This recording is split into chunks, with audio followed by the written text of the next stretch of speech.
Ukraine president Vladimir സെലൻസ്കിയുടെ ജന്മനഗരമായ ക്രൈവിരികിൽ Russia നടത്തിയ ballistic missile ആക്രമണത്തിൽ 9 കുട്ടികൾ ഉൾപ്പെടെ 18 പേർ കൊല്ലപ്പെട്ടു. 61 പേർക്ക് പരിക്കേറ്റതായാണ് പ്രാദേശിക ഭരണകൂടം നൽകുന്ന വിവരങ്ങൾ. കുട്ടികളുടെ കളിസ്ഥലത്തിന് സമീപമുള്ള ജനവാസ മേഖലയിലാണ് മിസൈൽ പതിച്ചതെന്നും ക്രൈവിരിഗ് സൈനിക ഭരണ മേധാവി ഒലക്സാണ്ടർ വിൽക്കുൽ പറഞ്ഞു. എന്നാൽ റഷ്യയുമായുള്ള യുദ്ധം അവസാനിപ്പിക്കുന്നതിന് നിർണായകമായി കണക്കാക്കുന്ന ഉക്രൈനിലെ വിദേശ സൈനിക സംഘത്തിന്റെ വിശദാംശങ്ങൾ ഉൾപ്പെടുത്തി ഒരു മാസത്തിനുള്ളിൽ യൂറോപ്യൻ സൈനിക ആസൂത്രകർ തയ്യാറാക്കുമെന്നും ഉക്രൈൻ പ്രസിഡന്റ് വ്ളാദിമിർ സെലൻസ്കി പറഞ്ഞിരുന്നു.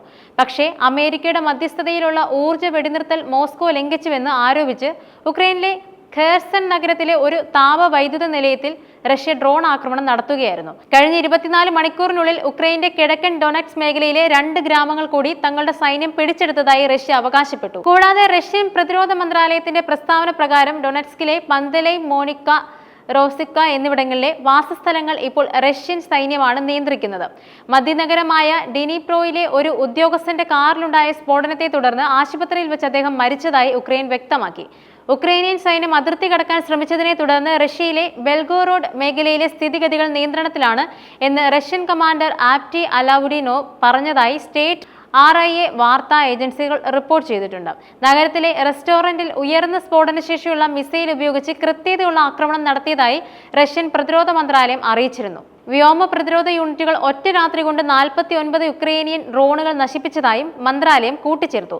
2022 ഫെബ്രുവരിയിൽ ആരംഭിച്ച പൂർണ്ണ തോതിലുള്ള സൈനിക നടപടി അവസാനിപ്പിക്കാൻ റഷ്യയ്ക്ക് താൽപ്പര്യമില്ലെന്ന് ക്രൈവിരിഗിന് നേരെയുള്ള മിസൈൽ ആക്രമണം തെളിയിക്കുന്നുവെന്നും സെലൻസ്കി പറഞ്ഞു. റഷ്യ വെടിനിർത്തൽ ആഗ്രഹിക്കുന്നില്ലെന്നും അദ്ദേഹം ആരോപിച്ചിരുന്നു. റഷ്യൻ മിസൈൽ ആക്രമണം പതിവായി നടക്കുന്ന മേഖലയാണ് ക്രൈവിരിഗ്. ഇസ്കാൻഡർ മിസൈൽ ഉപയോഗിച്ചാണ് ക്രൈവിരിഗിൽ റഷ്യ ആക്രമണം നടത്തിയതെന്നും ഉക്രൈൻ ഉദ്യോഗസ്ഥർ പറയുന്നുണ്ട്. എന്നാൽ വർദ്ധിച്ചുവരുന്ന ഇത്തരം ആക്രമണങ്ങൾ ഇരു രാജ്യങ്ങളുടെയും സമാധാനം നഷ്ടപ്പെടുത്തുകയാണ്. റഷ്യയുടെ ഉക്രൈൻ അധിനിവേശം മോസ്കോയുടെ ഭ്രമണപഥത്തിൽ നിന്നും ഈ മേഖലയുടെ വ്യതിചലനത്തെ ത്വരിതപ്പെടുത്തുകയും റഷ്യൻ ചൈനീസ് മത്സരങ്ങൾക്കിടയിൽ ബ്രസൽസ് മേഖലയിൽ അതിന്റെ സ്വാധീനം വർദ്ധിപ്പിക്കുകയും ചെയ്തതോടെ ഉസ്ബെക്കിസ്ഥാനിൽ നടന്ന ഒരു പ്രധാന ഉച്ചകോടിയിൽ മധ്യേഷ്യയുമായുള്ള ബന്ധത്തിൽ യൂറോപ്പിൽ ഒരു പുതിയ യുഗം തന്നെ പ്രഖ്യാപിച്ചു. റഷ്യയിൽ നിന്നുള്ള വർദ്ധിച്ചു വരുന്ന സൈനിക ഭീഷണികൾ കണക്കിലെടുത്ത് നാറ്റോ അംഗങ്ങളായ പോളണ്ട്, ഫിൻലാൻഡ്, 3 ബാൾട്ടിക് രാജ്യങ്ങൾ എന്നിവ കഴിഞ്ഞ കുറച്ച് ആഴ്ചകളായി ഒട്ടാവ കൺവെൻഷനിൽ നിന്നും പിന്മാറാൻ തയ്യാറെടുത്ത് നിൽക്കുകയാണ്. വത്തിക്കാൻ വിദേശകാര്യമന്ത്രി ആർച്ച് ബിഷപ്പ് പോൾ ഗല്ലഗർ വെള്ളിയാഴ്ച റഷ്യൻ വിദേശകാര്യമന്ത്രി സെർജി ലാവ്റോവുമായി ഫോണിൽ സംസാരിച്ച് ഉക്രൈനിലെ യുദ്ധത്തെക്കുറിച്ചും പോരാട്ടം അവസാനിപ്പിക്കാനുള്ള പദ്ധതികളെക്കുറിച്ചും ചർച്ച ചെയ്തിരുന്നു.